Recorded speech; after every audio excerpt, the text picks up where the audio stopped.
अरे यार भाई साहब बात मानो, नीचे चलो।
सभी छोटे बड़े पदाधिकारी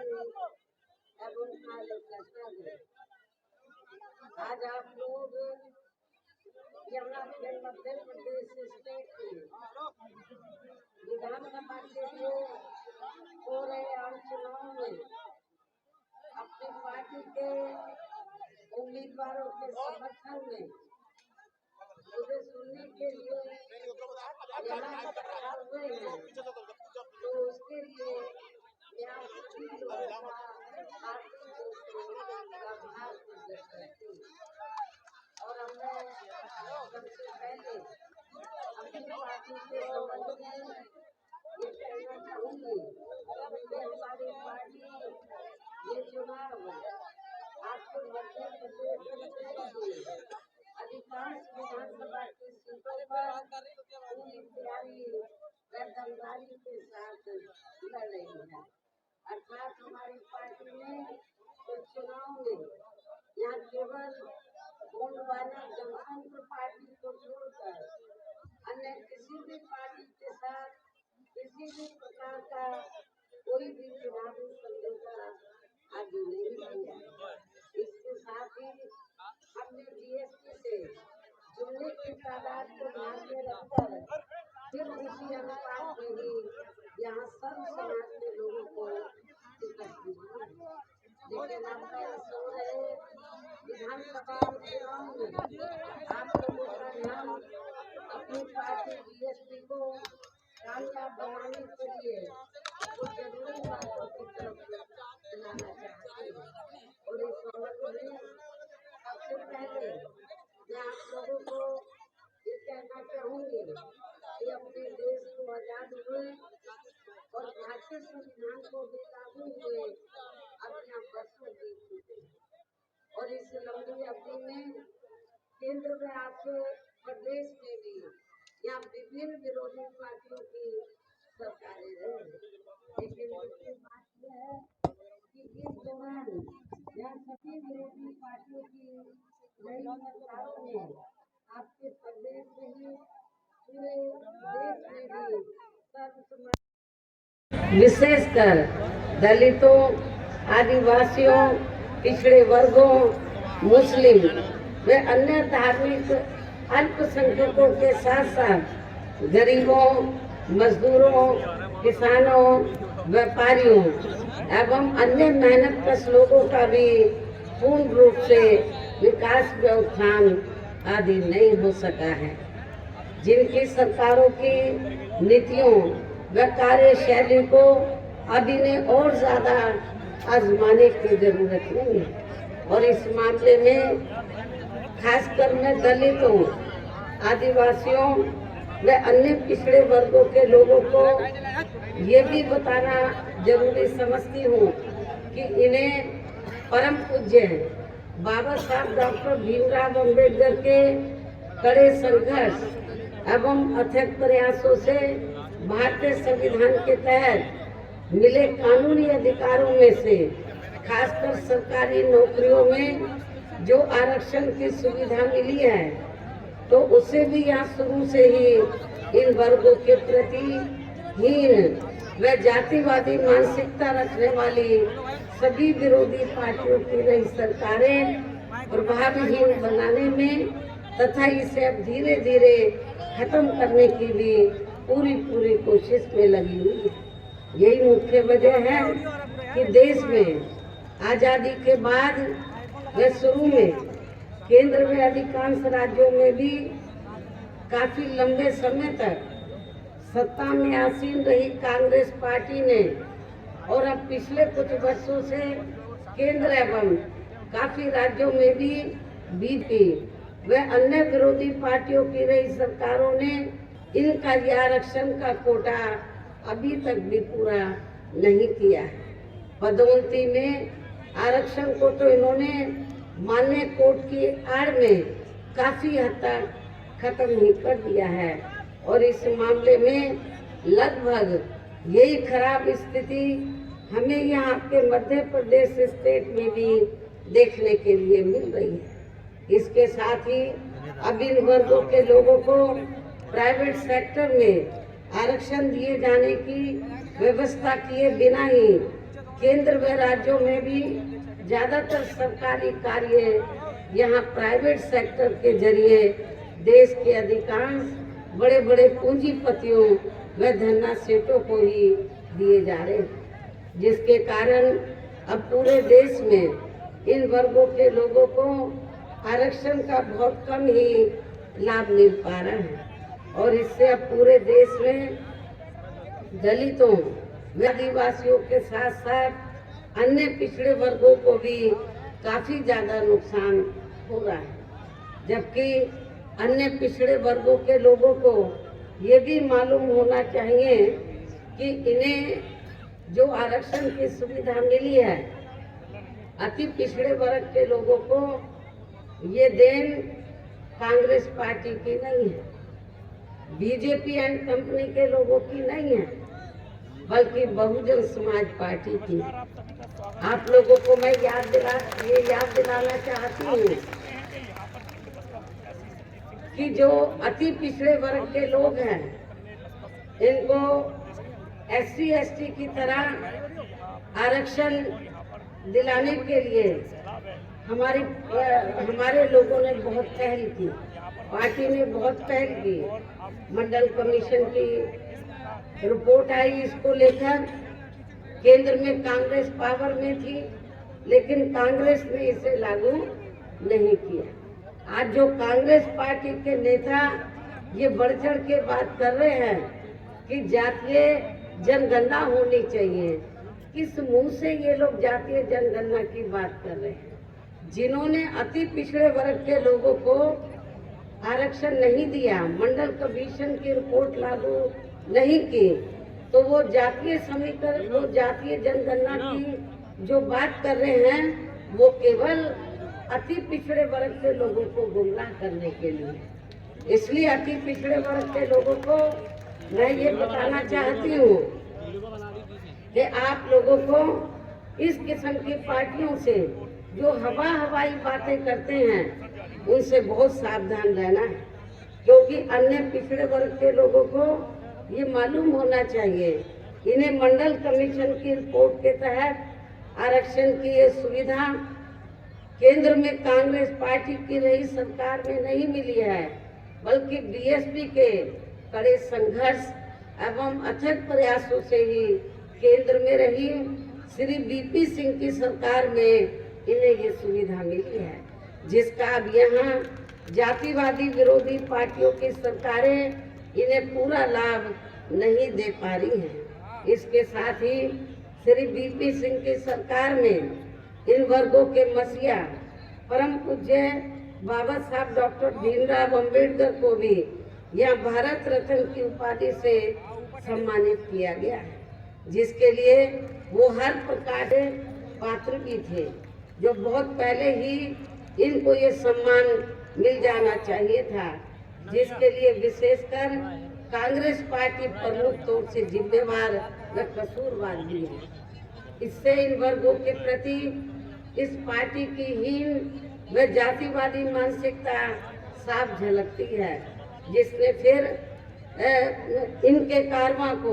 यानी कि जिस कांग्रेस पार्टी ने फिर इनके कार्यों को आगे बढ़ाने वाले व हर मामले में समर्पित व्यक्तित्व मान्यवर श्री कांशीराम जी के देहांत होने पर केंद्र में रही इसी कांग्रेस पार्टी की सरकार के चलते एक दिन का भी इनके सम्मान में राष्ट्रीय शोक घोषित नहीं किया गया था, जबकि उस समय केंद्र में कांग्रेस पार्टी पावर में थी। यहाँ मैं इन वर्गों के मामले में ये भी कहना चाहूंगी, केंद्र द्वारा अभी हाल ही में देश की लोकसभा व राज्य विधानसभाओं में महिलाओं को जो 33% आरक्षण देने की व्यवस्था की गई है, तो उसमें SC, ST व OBC वर्गों की महिलाओं को अलग से कुछ भी आरक्षण नहीं दिया गया है। इतना ही नहीं बल्कि इन वर्गों के लोगों को जुर्म जाति से निजात दिलाने के लिए जो भी अनेकों नियम व कानून आदि बने हैं,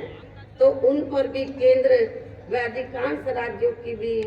सरकारें सही से अमल नहीं कर पा रही हैं, जिससे अब यहाँ खासकर दलितों व आदिवासियों के ऊपर शोषण करने वाले लोगों का मनोबल और भी ज्यादा बढ़ रहा है। और ये सब हमें यहाँ आपके मध्य प्रदेश स्टेट में भी काफी कुछ देखने के लिए मिल रहा है। इसी प्रकार हमें पूरे देश में मुस्लिम व अन्य धार्मिक अल्पसंख्यक समाज के लोगों की भी हालत कोई खास अच्छी नजर नहीं आती है। इसके साथ साथ अपर कास्ट समाज में से खासकर गरीब लोगों की भी आर्थिक स्थिति अभी भी पूरे देश में यह काफी ज्यादा खराब व दयनीय ही बनी हुई है। इनके अलावा आपके प्रदेश सहित पूरे देश में सर्व समाज में से विशेषकर यहाँ गरीब, मजदूर, किसान, कर्मचारी, छोटे व्यापारी एवं अन्य मेहनतकश लोग भी अपनी विभिन्न समस्याओं को लेकर अभी भी हमें काफी ज्यादा दुखी ही नजर आते हैं। और इनमें से किसान वर्ग तो केंद्र की वर्तमान भाजपा सरकार द्वारा बनाई गई गलत नीतियों के कारण काफी ज्यादा परेशान व आंदोलित भी रहा है। लेकिन इन सबकी मुख्य वजह हमारी पार्टी केंद्र में आपके मध्य प्रदेश स्टेट में भी यहाँ अब तक की रही सभी विरोधी पार्टियों की सरकारों की जातिवादी, पूंजीवादी व संकीर्ण मानसिकता के तहत बनाई गई उनकी गलत नीतियों एवं गलत कार्य प्रणाली को ही काफी हद तक जिम्मेवार मानकर चलती है। और इस मामले में खासकर इनकी गलत आर्थिक नीतियों की वजह से ही आए दिन यहाँ पूरे देश में गरीबी, बेरोजगारी व महंगाई आदि भी काफी ज्यादा बढ़ रही है। हालांकि इस मामले में शुरू से ही हमारी पार्टी केंद्र व राज्य सरकारों से भी हर स्तर पर ऐसी नीति अपनाने की लगातार ये मांग करती आ रही है कि देश में कुछ गिने चुने पूंजीपतियों व धन्ना सेठों का विकास होने के बजाय बल्कि यहाँ गरीब व आम लोगों का ही विकास होना चाहिए। तभी फिर सही मायने में यहाँ की आम जनता अपनी गरीबी, बेरोजगारी, महंगाई व अन्य और सभी समस्याओं से भी काफी हद तक निजात पा सकती है। इसके साथ साथ अब अपने देश में भ्रष्टाचार भी हर स्तर पर काफी ज्यादा बढ़ रहा है, जिससे आपका खुद का अपना मध्य प्रदेश स्टेट भी अछूता नहीं रहा है। और इन सब के लिए हमारी पार्टी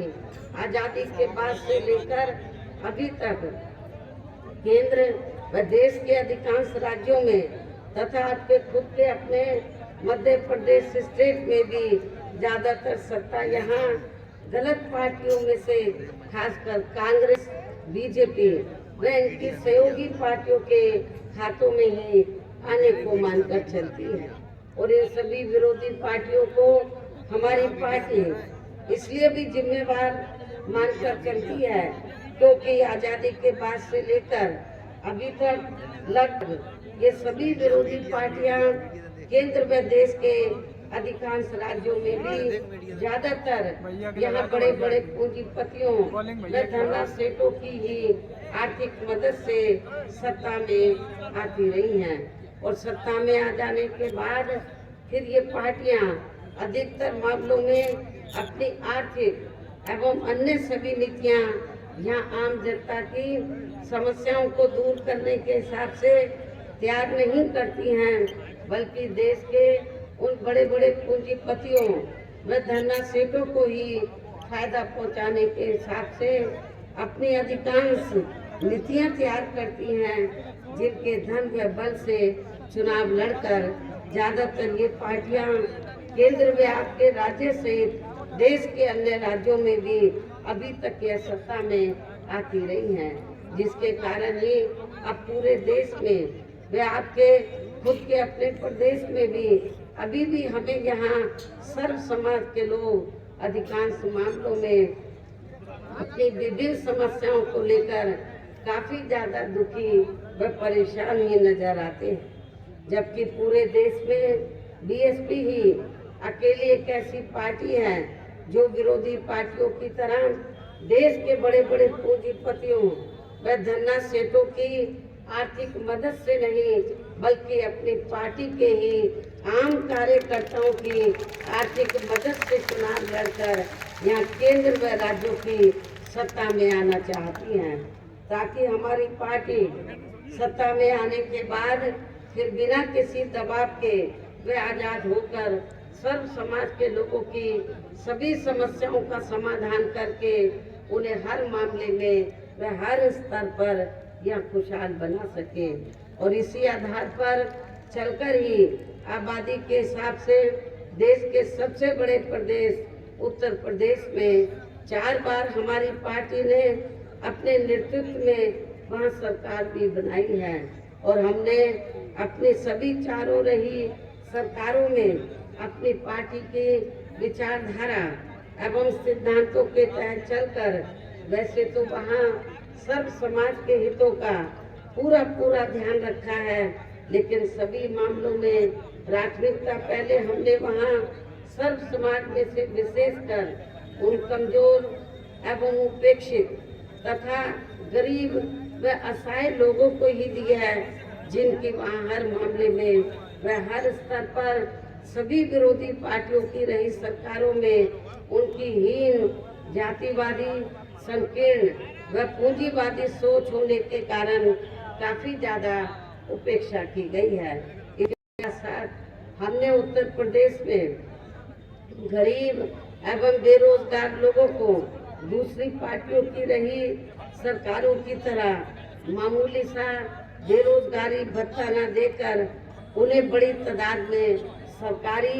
एवं गैर सरकारी क्षेत्रों में स्थायी रोजगार भी उपलब्ध कराए हैं। साथ ही गरीब भूमिहीन लोगों को खेती करने के लिए उन्हें फ्री सरकारी जमीन भी दी है,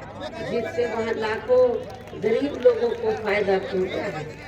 गरीब आवासहीन लोगों के सरकारी खर्चे से पक्के मकान भी बनाकर दिए हैं। ऐसे अनेकों जनहित के कार्य किए हैं। इसके अलावा हमारी पार्टी की रही सरकार ने वहाँ विभिन्न क्षेत्रों में लगे लोगों के साथ साथ छात्रों, युवाओं, महिलाओं व बुजुर्गों आदि के हितों में भी अनेकों महत्वपूर्ण व ऐतिहासिक कार्य किए हैं, जिनसे उन्हें काफी ज्यादा लाभ पहुँचा है। साथ ही हमने उत्तर प्रदेश में सर्व समाज के लोगों के ऊपर किसी भी प्रकार की कोई जुर्म जाति आदि भी नहीं होने दी है। इतना ही नहीं,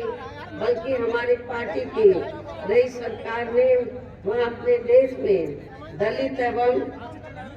अन्य पिछड़े वर्गों में समय समय पर जन्मे हमारे महान संतों, गुरुओं व महापुरुषों में भी खासकर महात्मा ज्योतिराव फूले, छत्रपति श्यामजी महाराज, श्री नारायण गुरु, बाबा साहब डॉक्टर भीमराव अम्बेडकर एवं मान्यवर श्री कांशीराम जी आदि को भी विभिन्न रूपों में पहली बार वहाँ पूरा आदर सम्मान दिया है, जिन्हें विरोधी पार्टियों के लोग अभी तक भी आसानी से पचा नहीं पा रहे हैं। इस प्रकार से उत्तर प्रदेश में हमारी पार्टी ने अपने सभी चारों रहे शासन काल के दौरान वहाँ हर मामले में व हर स्तर पर सर्व समाज के लोगों को काफी बेहतरीन सरकार दी है। और यदि आप लोग भी यहाँ अपने मध्य प्रदेश स्टेट में आम जनहित के व खासकर कमजोर एवं उपेक्षित वर्गों के हितों में ऐसे ही कार्य करना चाहते हैं, इसके साथ ही आपके प्रदेश की जनहित से जुड़ी जो भी यहाँ स्थानीय समस्याएं हैं तो उन्हें भी दूर करना चाहते हैं, तो फिर आप लोगों को भी उत्तर प्रदेश की तरह यहाँ अपने मध्य प्रदेश स्टेट में भी अपनी पार्टी को स्तर पर मजबूत बना के यहाँ अपनी खुद की सर्व जनहिताय व सर्व की नीतियों पर आधारित सरकार बनानी है, जिसके लिए अब आप लोगों को यहाँ अपने मध्य प्रदेश स्टेट में विधानसभा के लिए हो रहे आम चुनाव में अपनी पार्टी का बेहतर रिजल्ट लाना होगा। और इसके लिए आप लोगों को वोट पड़ने तक यहाँ की सत्ताधारी पार्टी व अन्य सभी विरोधी पार्टियों के भी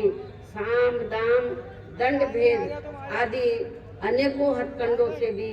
जरूर सावधान रहना है। और इस मामले में खासकर आप लोगों को विरोधी पार्टियों के जारी किए गए उनके हवाई व प्रलोभन भरे चुनावी घोषणा पत्रों आदि के बहकावे में तो कतई भी नहीं आना है, जिन्हें ये पार्टियां सत्ता में आने के बाद अधिकांश अमल में नहीं लाती हैं, जिस पर से अब जनता का काफी हद तक विश्वास ही उठ गया है। इसलिए हमारी पार्टी किसी भी चुनाव में अपनी पार्टी का कोई भी चुनावी घोषणा पत्र आदि जारी नहीं करती है। वैसे तो हमारी पार्टी कहने में बहुत कम बल्कि कार्य करके दिखाने में ही ज़्यादा विश्वास रखती है। अर्थात हमारी पार्टी जो कहती है तो उसे करके भी दिखाती है, और ये सब हमने उत्तर प्रदेश में करके भी दिखाया है। और अब मेरा यही कहना है कि आप लोगों को अपने खुद के व अपने मध्य प्रदेश स्टेट के भी हित में यहाँ अपनी पार्टी बीएसपी की ही सरकार बनाना बहुत जरूरी है। तभी फिर यहाँ आपके प्रदेश में परम पूज्य बाबा साहब डॉक्टर भीमराव अंबेडकर एवं मान्यवर श्री कांशीराम जी आदि का भी अधूरा रहा सपना जरूर साकार हो सकता है, जिन्होंने कदम कदम पर अनेकों कष्ट झेलकर अपनी पूरी जिंदगी या खासकर कमजोर एवं उपेक्षित वर्गों के लोगों को अपने पैरों पर खड़ा करने के लिए समर्पित की है, जिसे भी खास ध्यान में रखकर अब आप लोगों को यहाँ अपने प्रदेश में विधानसभा का आम चुनाव लड़ रहे अपने उम्मीदवारों को, जिसमें से कुछ क्षेत्र में भी यहाँ पर हमारे उम्मीदवार चुनाव के मैदान में हैं। आपके भिन्न व आसपास के क्षेत्रों से हमने अपनी पार्टी के उम्मीदवारों को चुनाव के मैदान में उतारा है। मेरी आप लोगों से पुरजोर अपील है कि अपनी पार्टी के इन सभी उम्मीदवारों को पार्टी का चुनाव चिन्ह हाथी चुनाव चिन्ह के सामने वाले बटन को दबा के इन्हें जरूर कामयाब बनाना है, जिताना है। और इसके लिए आप लोगों को वोट पड़ने वाले दिन अपने सभी कार्य छोड़कर वे अपने अपने पोलिंग बूथों पर समय से पहुंचकर अपना वोट डालने के लिए जरूर जाना है। और इस मामले में हमारी महिलाएं जो मुझे बड़ी तादाद में यहाँ सुनने के लिए आई हैं, वो भी पीछे नहीं रहेंगी। इसके साथ ही अपनी पार्टी का एक भी वोट पड़ने से न रह जाए तो उसका भी आप लोगों को विशेष ध्यान रखना है। इस प्रकार से आप लोगों को अपनी पार्टी को कामयाब बनाने का हर संभव पूरा प्रयास करना है, जिसके लिए यहाँ हमारी पार्टी के स्टेट के प्रेसिडेंट, उनके अन्य सभी साथी, यहाँ के स्थानीय नेताओं के साथ साथ पार्टी के राज्यसभा सांसद श्री राम जी गौतम व इनके अन्य और साथी भी पूरे जी जान से लगे हैं। हालांकि श्री आकार आनंद ने भी मेरे दिशा निर्देशन में यहाँ के मध्य प्रदेश स्टेट को काफ़ी समय दिया है। इन्हीं जरूरी बातों के साथ ही अब मैं आपसे अपनी पार्टी के उम्मीदवारों को कामयाब बनाने की और अपील करते हुए अपनी बात यहीं समाप्त करती हूँ। जय भीम व जय भारत।